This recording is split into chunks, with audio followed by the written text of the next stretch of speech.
This meeting is being recorded. Today we have with us Lucinda Chodan. Lucinda Chodan is former Senior Vice President, Editorial of Postmedia, overseeing the newsrooms of more than 120 news brands across Canada. She also served as editor-in-chief of major newspapers in 3 Canadian provinces, the Montreal Gazette, the Edmonton Journal, and the Victoria Times Colonist. She was editor-in-chief of the Gazette between 2013 and 2022 when she retired. Lucinda's career has been characterized by a dedication to journalistic excellence, as well as a commitment to creating opportunities for the next generation, particularly women and members of racialized communities. Before becoming an editor, she was an arts reporter specializing in music journalism. Her writing has appeared in national and international publications, and she won a National Newspaper Award and a National Newspaper Award Citation of Merit as a reporter. Please welcome Lucinda. And as they say, the screen is yours, Lucinda. Welcome. Thank you very much, Susan, and thank you all for having me. Particularly, a thank you to Jim, who is going to be presenting and changing the slides for me during my presentation. So let's get started. Jim, do you mind calling up the cover and we will talk. So I suspect that some of you will know my name from my time at the Gazette, which was about 30 years in total, as Susan said, starting back in the 80s. I might have even spoken with you recently, particularly if you've been having problems with home delivery. But as Susan said, my career also includes not only work at other newspapers, but work at a national and senior level in the journalism business. So I've had the privilege of both being in the trenches and having a larger sense of how things are working. And what I'm going to be talking about today is how things have changed for female journalists in my 4 decades at the business. Spoiler alert, as they say, this story has a happy ending, but it's complicated like almost everything else. So my journey started as a typesetter at the Edmonton Sun way back in the 1970s. For those of you too young to remember what a typesetter is, it's basically a typist on a more complicated machine, and it's pretty well the lowest rung in the newsroom hierarchy. When I retired at the end of February, I was the most senior female news executive in Canada, apart from the CEO of the CBC. Susan referred to those 120 properties. Those newspapers range from the Vancouver Sun and the Calgary Herald to the Timmins Daily Press. I managed an annual budget of $70 million and had about 800 journalists reporting to me. At the same time, I was also editor-in-chief of the Gazette, making decisions that you would be aware of as Montrealers every day about what we covered and how we covered it. That is a fairly improbable journey, and I'd like to tell you about how it happened via great changes in society and newsrooms across North America. So, Jim, next slide, please. We'll start the story. First of all, a look back at female journalism in Canada. When we look back to the beginning of the 20th century, the picture is pretty simple. There weren't very many female journalists. This is a 1908 photograph of the staff of the Colonist in Victoria, BC. Jim, if you click once, you can see the front row has a woman wearing a white blouse, but I can almost guarantee you she was not a journalist because at that time there weren't any. The next slide zooms forward to the 1950s and the newsroom at the Edmonton Journal. Female participation has more than doubled from the last photograph, if this is any indication. Jim, if you click 3 times, you'll be able to see the 3 women that are visible in this newsroom. In the 1950s, there were some women working journalistically, often in what were called the women's pages, writing stories about cooking and caring for children, sometimes fashion. There were, however, some pioneers. In Winnipeg, Shirley Sharzer became the first woman in Canada to cover City Hall. In the US, Helen Thomas was hired as a reporter by the United Press International and became the first woman to cover the White House in 1960. Next slide, please. However, women were still the exception rather than the rule, even up to the 1960s. This is the Montreal Star newsroom in 1967. Obviously, these are snapshots of a moment in time, and there were indeed some female journalists, but it wasn't until the 1970s that many women became journalists who were household names in Montreal and across Canada. I'm going to come back to those women a little later on, but let's look at the 1980s when I arrived at the Gazette. My first day of work was October 23rd, 1984. At that time, there was a male editor, there was a male managing editor, there were male deputy editors and assistant managing editors. So most of the prestigious jobs in newsrooms involve what we call hard news, things like politics, coverage of crimes, investigative reporting. And at that point, every single hard news department at the Gazette had a male department head. There are only 3 female managers that you can see on this slide. 2 of them were in charge of what we call softer departments. Please click, Jim. There was Donna Nevenzahl, editor of the lifestyle section, fashion, food, home decor.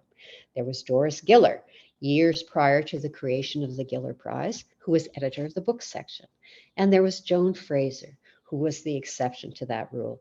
Joan was in charge of the editorial pages, an important and deeply respected role in daily newspapers. Many of you will have heard of Joan, who ended up becoming the first female editor of the Gazette back in the 1990s and a Canadian senator after them. So let's fast forward 30 years to when I became editor-in-chief of the Gazette. Slide 6, please. Why don't you just start clicking, Jim? In 2015, a year and a half after I returned, the most senior manager was a woman. Click, please. The managing editor was also female. Another click. The manager in charge of our tablet product and the online content and strategy were female. So were the people in charge of 4 other key sections on the bottom row. In fact, only 4 of the 12 managers were male. Next slide, please. So what happened over the course of that 30-year period? In ways, I would say that my experience and those sort of newsroom snapshots reflect what was happening all around the journalism world in North America. Next slide. As I said earlier, back in the beginning, in 1980, I had started out as a typesetter at the Sun. But I had started noticing that there were mistakes in reporters' stories and pointing them out to the newsroom managers. So they promoted, first of all, they made me a proofreader. And then after the arts editor had a hissy fit and fired the music writer, I became an arts reporter. For me, it was a dream job. I loved the arts and I had fallen in love with journalism working at the University of Alberta student newspaper, The Gateway. But it was the early 1980s and my big break had come at the Sun, where there was a page 3 sunshine girl and where crime and sports coverage were the newspaper's bread and butter. There weren't a lot of female reporters and there were no female managers. They did try to make a place for me in the Sun. One of the senior columnists tried to convince me to change my byline from Lucinda to Cindy. It was more catchy and less pretentious, he told me. And when the photo department was asked to take a work photograph of me, the photographer asked me to try to look sexy. You can see the results on the right-hand side. Jim, click. I've zeroed in on one, which is this one. There's a stream of about 3 of those photographs. Being told, back a little bit, please, thanks. I felt pretty uncomfortable wondering how to look sexy. And looking at those photographs now, I feel even more uncomfortable. The cheesy shots, fortunately, did not end up being used, but it felt pretty seedy to me, and I didn't really feel like I fit in. Then I came to the Gazette. Next slide, please. Things were not all that different at the Gazette at that point in 1984. As I mentioned, there were a couple of female managers, and there were certainly strong women. On this slide, you can see some of them. On the left-hand side is Helen Rochester, Canada's first full-time restaurant critic. In the middle, Iona Monahan, one of North America's first and most respected fashion editors. She's wearing her trademark black dress and enormous black-rimmed glasses. Finally, there's Julian Armstrong, a food writer who was an early champion of Quebecois cuisine. Julian still writes a weekly food column for the Gazette. But there weren't very many women in the news section and virtually no women in management. One of the reasons for that is inherent in the way journalism works. The profession is profoundly deadline-oriented and terribly inflexible. If you're in the middle of a big story, you can't drop things to pick up a child at daycare or drive someone to hockey practice. You need someone at home who can be more reliable if a big story breaks or something goes wrong. And in those years, men shared fewer of those kinds of duties as parents than they do now. So it's very hard for women to have children and keep their place on the news side of the newsroom. One pioneer journalist said, women have to dress like men, act like ladies, and work like dogs just to get ahead, she said. Next slide, please. Then there were the working conditions. It wasn't unusual for managers' meetings to start with talk about sports and hockey results or references to what was happening in the lifestyle department. They sometimes called it recipes and diseases, or in the entertainment section, they regularly referred to that as the pansy patch. And there was every night an exodus to a nearby bar where a lot of informal bonding and mentoring took place. At the Gazette, the managing editor led the parade at happy hour. Most weeknights, he was accompanied by most of the male managers. They would order martinis so they could watch the barmaid shake them. If you wanted to cultivate a relationship with the managing editor as a young journalist, you went to the bar too and listened to the comments, none of which were very inclusive to women. I don't think it was intentionally sexist. It just was the way the business worked then. And it wasn't that different from the rest of the way society worked at the time. There's also that system of patronage and mentoring that I've been mentioning. That wasn't open to women. Everyone knew, for instance, that there would be one or two bright young men who were the golden boys in the eyes of the managing editor. They would be encouraged and coached, and opportunities would open up for them. There weren't women doing that for female journalists because there just were no women in senior management ranks. And while there were some male managers who were terrific, I had the great privilege of working with some of them. There were others whose interest in young female journalists was tinged with other motives, let's say. One height-challenged senior news editor kept hiring a series of attractive, petite, brown-haired, brown-eyed female interns and then hitting on them. It wasn't unusual if you were a full-time female reporter to have your boss hit on you. Once I gave a male manager a ride home from the bar, and he insisted that I come in and have a drink with him in his apartment. He wouldn't leave until I did, he said.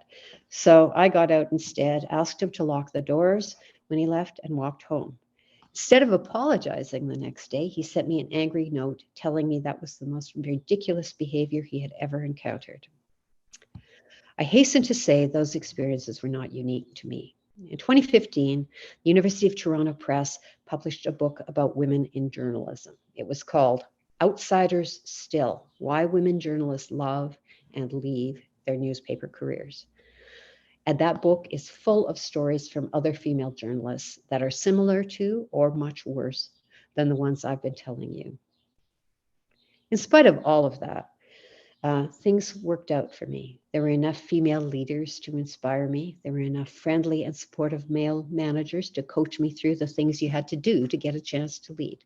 So in 2004, I applied to be the editor-in-chief of the Gazette, a role that's essentially the CEO of the newsroom. I didn't get the job, but the company offered me a similar role at a smaller newspaper in Victoria. I was on my way. Next slide, please, Jim. I stayed in Victoria for 6 years, learning the ropes and making the kind of mistakes that you need to make to become a leader. Some days were heady with great journalism and thrilling stories. On some days, there were no good decisions to make, just the least bad decisions. I learned an incredible amount. And while I was there, the newsroom was nominated for a couple of national newspaper awards for investigative journalism, something that was very special for a small city newspaper. However, by 2011, I was restless and there was an opening in Edmonton, my hometown. So in January of that year, I began as editor-in-chief of the Edmonton Journal. By the time I got to Edmonton, I had a better sense of how to be a senior leader, and the newsroom was ready for change. After 18 months, I had reorganized the management team. There were 11 of managers in total. I ended up with 7 females and 4 males. Because it was so unusual, we took a picture of the females on the management team, and there they are, bright and shining lights. One unsuccessful job candidate complained to HR that, quote, it was impossible for a man to get a break in the Chodan regime. But he was spectacularly unqualified for the 2 jobs he had applied for, HR determined. And I believed then and I believe now that all I did was level the playing field so that everyone had a chance to compete on an equal basis for the jobs that there were. But my husband and I were still missing life in Montreal. So in late 2013, I finally came back here to become editor-in-chief of the Gazette and vice president of the Eastern region of Postmedia. It was one of the happiest days of my professional life. And my 8 years at the Gazette turned out to be most fulfilling of my career, with the possible exception of the delivery problems that some of you may have experienced. So where are we today? Well, there are many positive signs. There are more female news leaders in higher positions than ever before. The CEO of the CBC is a woman. So are the editors-in-chief of the Toronto Star, Maclean's Magazine, and Le Devoir. Most newsrooms at Postmedia, the parent company of the Gazette, are about 50% female, 50% male. That's a little different in unionized newsrooms.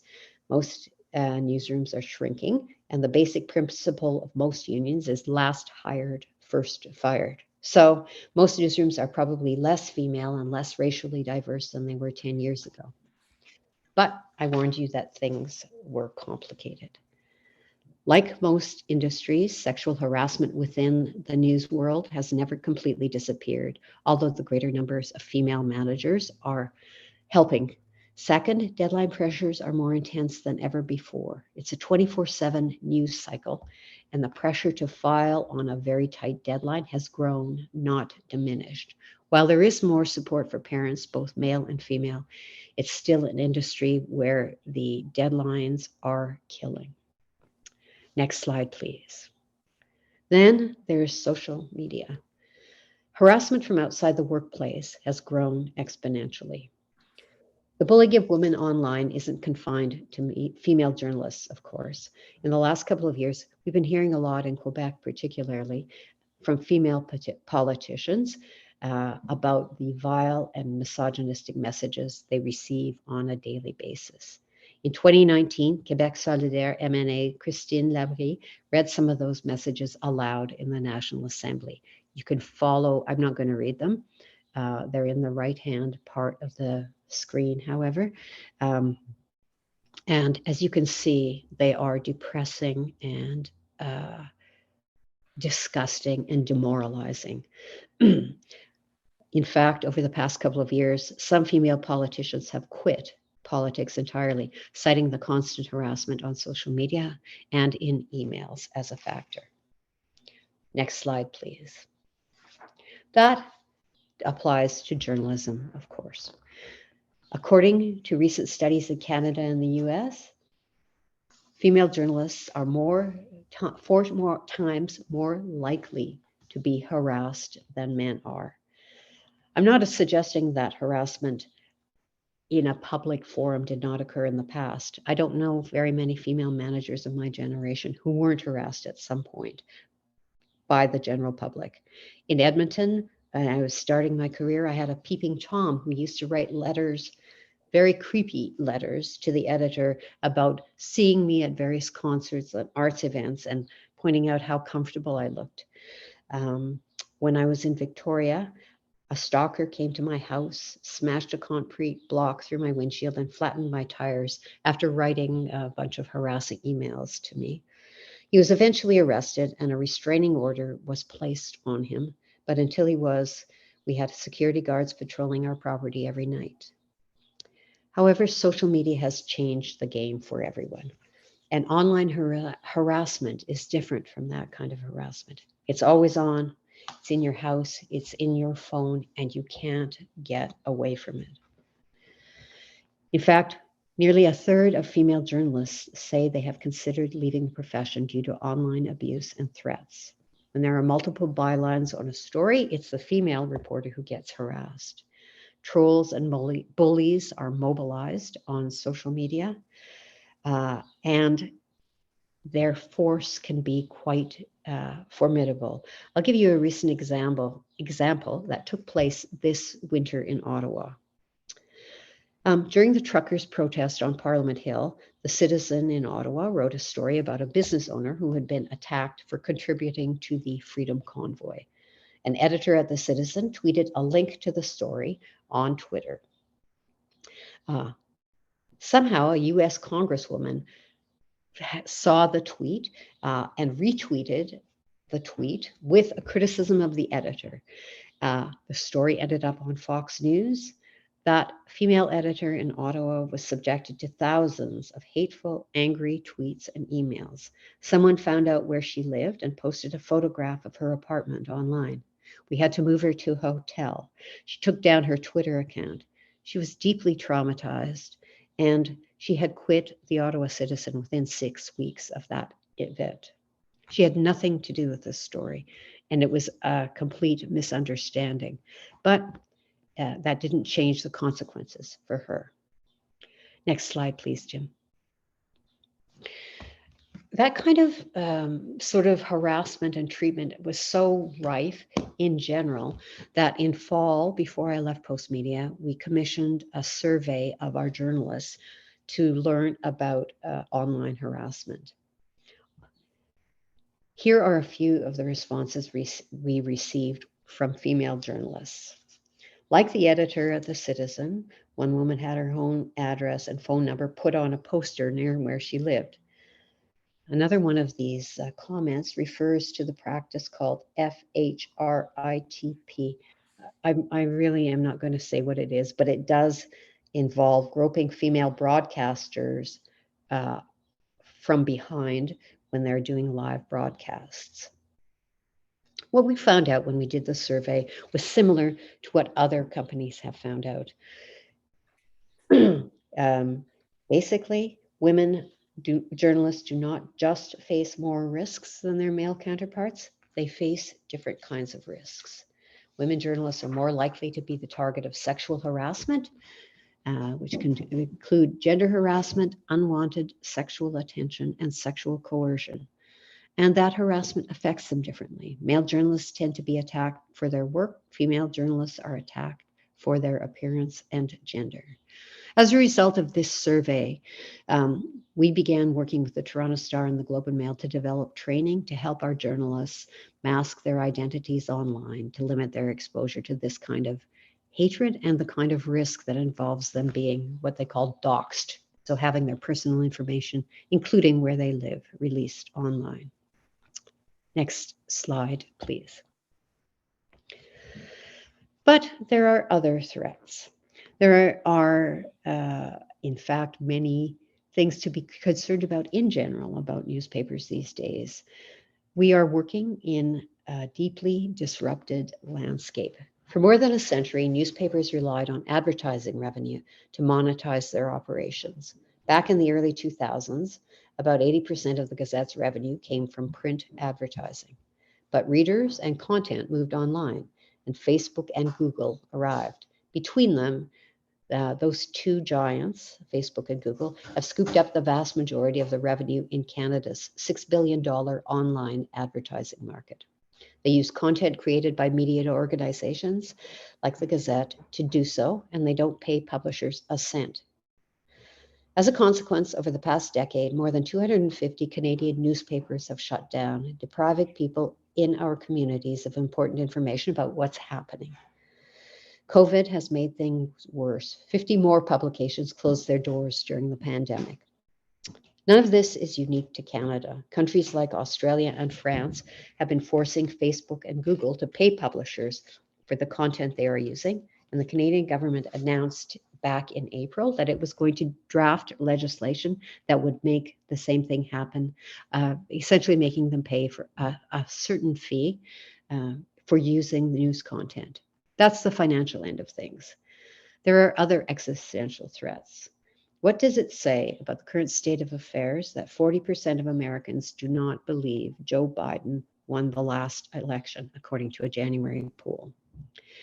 There are more and more sources of information out there. Some is credible, some is not. Journalists from legitimate news organizations are fighting for credibility and fighting for an audience with other sources of information that have widely varying degrees of accuracy. That is not just a threat to journalism. It's a threat to democracy if we don't have the same understanding of the facts that are, what is actually happening in our communities and in our country. Last slide, please. Oh, second last slide. No, last. So would I recommend a job in journalism to a young woman or man these days? Yeah, absolutely. The opportunity to make a difference in your community is an incredibly rare and fulfilling opportunity. Let me give you just one example from recent history. Back at the beginning of the pandemic, in March 2020, Quebecers had the sense that COVID-19, while serious, was largely under control in the province. That impression was fostered by daily press conferences featuring Premier François Legault and Horacio Arruda, the province's National Director of Health. But that's not what Montreal Gazette reporter Aaron Derfell was hearing. Aaron's the longtime health reporter at the Gazette, and his extensive sources were telling him something completely different. He published a blockbuster report in early April 2020 about Résidence Heron, a seniors' residence in Dorval. His two-part investigation told readers about seniors abandoned by their caregivers, so dehydrated they couldn't speak, lying in feces-filled diapers. His story shocked the province. It was all of our first frightening glimpse into a compromised seniors' care network that was being ravaged by COVID-19. The reaction was immediate. The Premier ordered the inspection of 40 privately run long-term care centers. A police investigation was launched. Almost 7,000 orderlies were hired to care for the elderly across Quebec. Aaron's work was hailed by audiences and our media competitors alike. "Thank you, Aaron." Yes, in English, was a headline on the blog at the Journal de Montréal, not usually a fan of the Gazette. The kind of reporting that Aaron was doing truly falls into the category of public service journalism. It's the kind of journalism that makes a difference in people's lives, and I can't think of anything more fulfilling and deeply satisfying than helping foster it. Thank you very much. Open to questions if you have any. Thanks again, Jim. Thank you so much, Lucinda. Thank you. I'm sure that there are questions. Who would like to go first? Tom, I see your hand there. Please go ahead. Unmute myself. Lucinda, I'm the father of 3 daughters, and you make me so proud. I think yours is one of the best presentations I've heard in a long time. You mentioned one name that I recognize, which is Helen Rochester. She was a neighbor of mine in Westmount and a really amazing woman. I just wanted to mention her name because it was nice to think back. Thank you. Oh, thank you very much for that. She was a really lovely person. She was so kind to a hungry young new reporter. I got to go on a couple of restaurant reviews with her, which was really fun. Wonderful. Thank you. Rod has his hand up. Rod, please go ahead. With respect to the Heron investigation, was there a whistleblower that Aaron got in first, or how did he find out? Let's put it that way.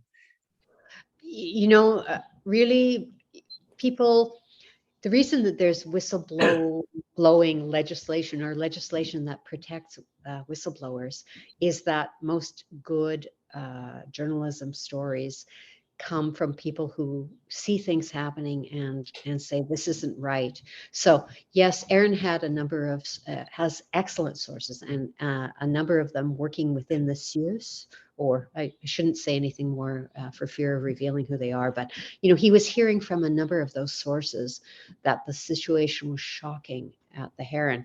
And you know, the knowing that something's happening and being able to prove it is one of the harder parts. So it took him, so beginning of March was when we first started hearing about the pandemic, March 11th or so. He started hearing about problems almost immediately, and it took him 2.5 or 3 weeks to pin down and document that, getting information from sources that would corroborate the information. And, you know, to be fair to the other media outlets, they were also hearing rumors and chasing some stories like that, but he got there first. So yeah, it's really, newspapers will do almost anything to protect their sources, because it's vital that we hear from people who are in the system in order to be able to report on what's really going on. Okay, thank you. Another question? I have one. Please, Jim, go ahead. It's kind of on the negative side, I guess, but I know that there's legislation coming forward, hopefully to reward print media and traditional media for what the online companies are doing to them. Do you think it's going to work, or do you think we've seen we're seeing the death of traditional journalism? Well, I hope not. You know, I tend to be optimistic, but the big conundrum is, how do you monetize journalism? If you want to have good reporting, I mean, the print advertising was a really great solution for a century or so. And what this will do, we think, is level the playing field a little bit, so that newspapers, like in traditional media outlets, have a chance to compete fairly. But, you know, I'm not sure it will work. I'm not sure that the monetization will be enough. And that's why you are seeing a number of companies, the Gazette too, saying if you want to read online, it's not free. You have 5 or 7 articles a month, and then you have to pay, you know, not very much to get information. Some very large media companies have, like the New York Times, the Washington Post, paying online subscriptions. They're big enough and they have an international audience. So that is working for them, and that's very encouraging. What city newspapers like the Gazette will do isn't really clear. You know, but also I would say that equally threatening, well, financial survival is pretty threatening, but equally threatening is the fact that people do not necessarily believe that there is some organization that can provide a set of facts that we all agree on. I mean, I don't understand. I mean, it isn't just a threat to journalism. It's certainly a threat to democracy. How do you govern a city if people don't agree on whether this X is happening or Y is happening? How do you govern a country? We're seeing some of that now in the United States and Canada too. Thank you. I have a question. Go ahead, David. Do you publish the following: an ethical problem? A woman accuses a high-ranking person of sexual harassment that happened 15 years ago. It hasn't been proven, but if you publish it, His reputation, rightly or wrongly, has been tainted. What do you do? Well, we don't publish if there's no sense that there's no way of verifying it. There are some ways of verifying it, even though, I mean, it may be he said, she said, but if there's been a police report, if there's been some kind of documentation in some fashion, if there's, others who can corroborate that she talked about it, it just depends. But I mean, I think some of you will be aware of the Amber Heard Johnny Depp trial that has been going on in the United States the last, I think, 3 weeks or so. I mean, it is a classic case of he said, she said. There's evidence on both sides. How can you tell what's really going on? Both of their reputations are ruined. It's a very difficult thing. On the other hand, the Globe and Mail, for instance, has did about a 2.5-year investigation of reports, women's complaints to police about rape, having been raped, and the lack of follow-up on a fairly consistent basis. So, I mean, you'll hear people say, I believe the women. News outlets don't get to say that, but we do try to find corroboration. And sometimes most often if it's a prominent individual, if there are multiple reports, looking back at the Bill Cosby case, for instance, it wasn't just that one woman accused Bill Cosby of drugging her and raping her. It was like over a dozen, well over a dozen women who said that had happened to them, and their reports were very similar. So one report, probably not. A dozen reports, probably. 2 reports, it just depends, I guess. Thank you. But we're very aware that, you need to be scrupulously fair, and that there really are no winners when those kinds of accusations come out.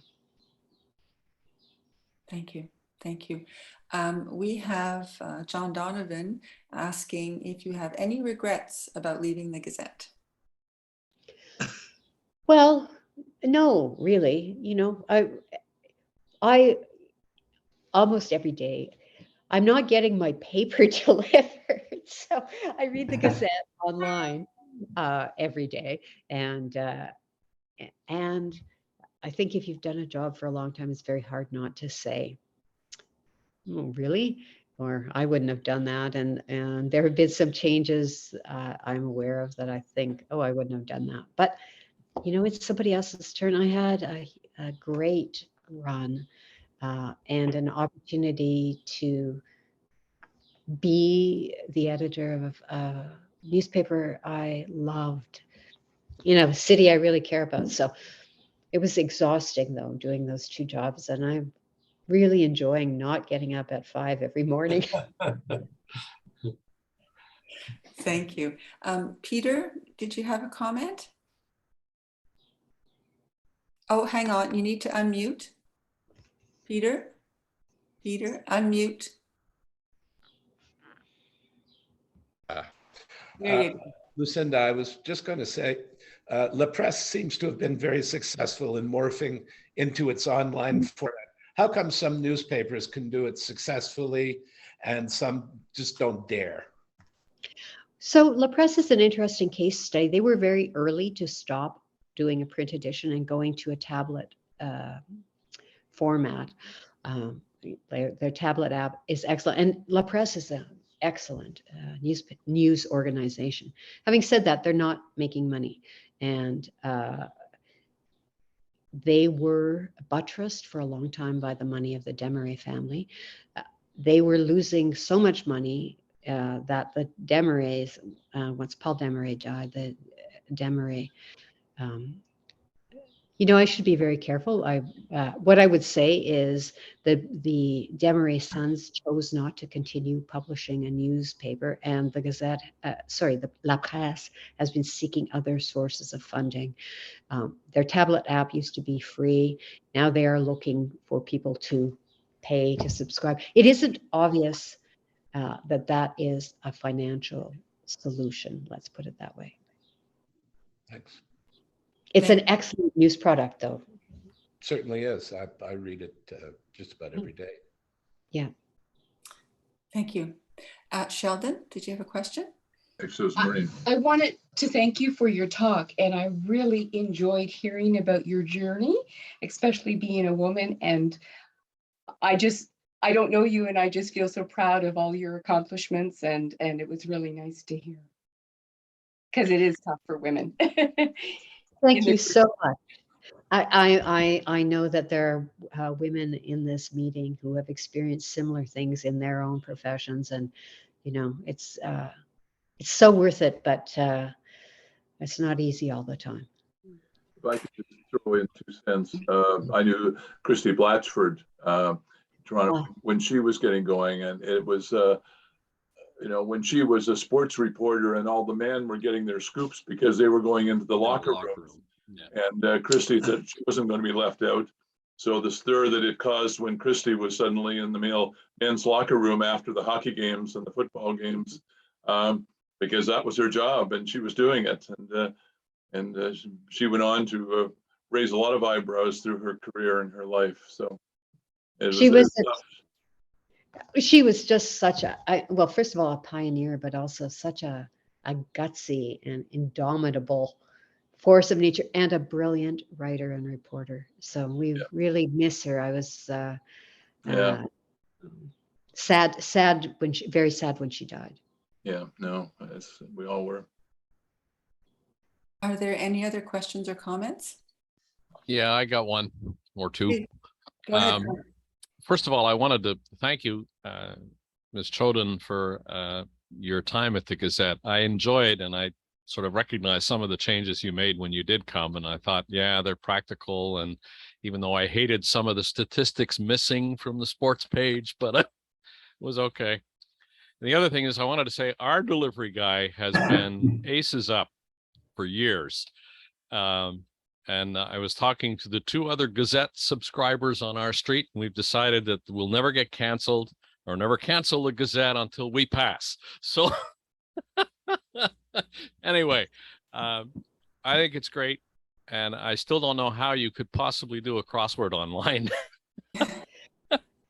Honestly, that is an issue, and we're trying to, no, not we, they are trying to figure out how to provide people with a downloadable crossword that they could actually do, because it's pretty frustrating. Yeah. Any other comments or questions?